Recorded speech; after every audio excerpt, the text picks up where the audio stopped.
দর্শক বিন্দু আমরা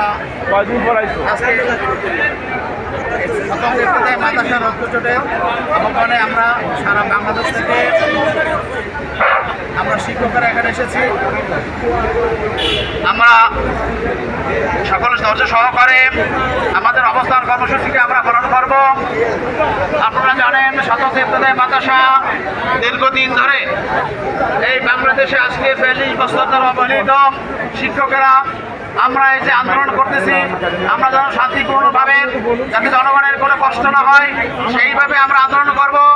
আজকে আন্দোলনের মাধ্যমে এই সরকারকে বুঝিয়ে দেব আমরা শিক্ষক, আমরা দেশ গড়ার কারিগর, আমরা ছাত্র গড়ার কারিগর, আমরা মানুষকে সুশিক্ষা দিই।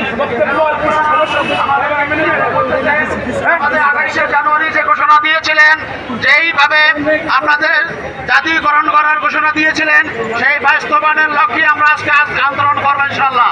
সুতরাং আমাদেরকে বুঝতে হবে, আমাদেরকে সেই আন্দোলনভাবে চালাতে হবে এবং যমুনায় আমরা মাননীয় প্রধান উপদেষ্টা ডক্টর মোহাম্মদ ইউনূসের কাছে যাব, স্যারের কাছে বলবো, স্যার আপনারা জানেন দীর্ঘদিন ধরে যেই সমস্ত সরকার বিগত দিনে ছিল, বিএনপি, আওয়ামী লীগ এবং জাতীয় পার্টি, তারা দেশের শাসন পরিচালনা করছিলেন, কিন্তু অদ্য পর্যন্ত আমাদেরকে প্রমোশন দিয়ে, আমাদেরকে আশ্বাস দিয়ে আজ পর্যন্ত জাতীয়করণ স্বরূপ বেতন কিছু করে নাই। কিছু সংখ্যক মাদ্রাসাকে অল্প কিছু টাকা বেতন দিয়ে দীর্ঘদিন ধরে রেখেছিলেন। বাকি যারা আমরা নন এমপিও শিক্ষকেরা আছি, শিক্ষক আছি, তাদেরকে কিছুই করেননি, শুধু আশা দিয়ে ভরসা দিয়ে আমাদেরকে করেছে। তাই আপনার কাছে দাবি, আপনি একজন শিক্ষক, আপনি এই দেশ যে ছাত্র আন্দোলন করেছিল, যে উদ্দেশ্য, যেইভাবে ছাত্ররা এদেশের মানুষের ভাগ্য পরিবর্তনের জন্য সরকারকে পতন ঘটিয়ে একটি নূতন রাষ্ট্র হিসেবে, নূতন দেশ হিসেবে পরিচালনার জন্য তারা সৃষ্টি করেছেন, সেই লক্ষ্যে আমরা সেই আন্দোলনের প্রতিফলনের মাধ্যমে আমরা চাই বৈষম্য থাকবে না। আর তারা সেই বৈষম্য দূর করার জন্য অন্তর্বর্তীকালীন সরকার আপনারা দায়িত্ব নিয়েছেন।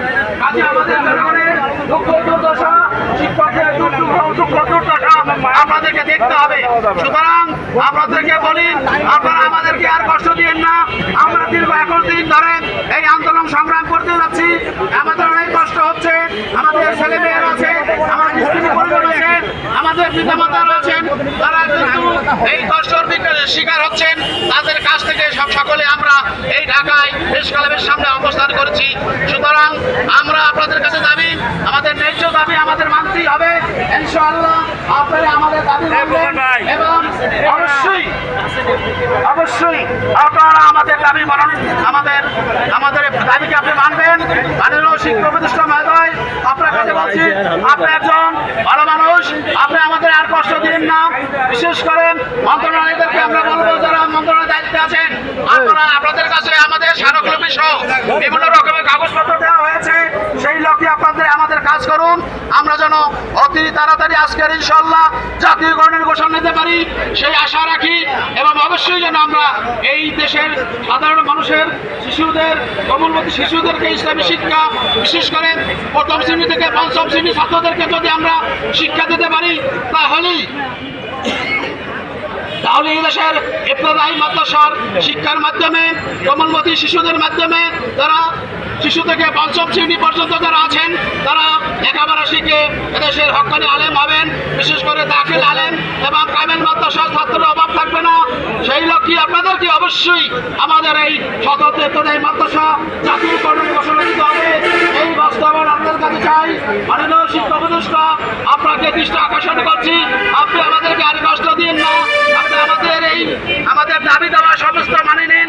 এক কথায় আমাদের স্বতন্ত্র ইবতেদায়ী মাদ্রাসা জাতীয়করণের বাস্তবায়ন ২৮ তারিখ জানুয়ারি মাসের যে আপনি প্রতিশ্রুতি দিয়েছিলেন, আমাদের মন্ত্রণালয় যে প্রতিশ্রুতি দিয়েছিলেন, সেই লক্ষ্যেই আমাদেরকে এই বাস্তবায়ন লক্ষ্য, আমাদেরকে কাজ করার সুযোগ দিন, আমাদের স্বীকৃতি দিন, আমাদেরকে জাতীয়করণ করুন, সেই আশা রাখি।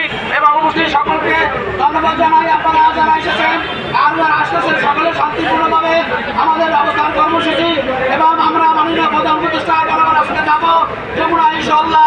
আমরা তার কাছে আমাদের দুঃখ দুর্দশা শান্তিপূর্ণভাবে আমরা ইনশাআল্লাহ বলবো, সেই আশা রাখি। উপস্থিত সকলকে ধন্যবাদ জানিয়ে আমি আমার সংক্ষিপ্ত বক্তব্য শেষ করলাম। আসসালামু আলাইকুম। ওয়ালাইকুম আসসালাম ওয়া রাহমাতুল্লাহ।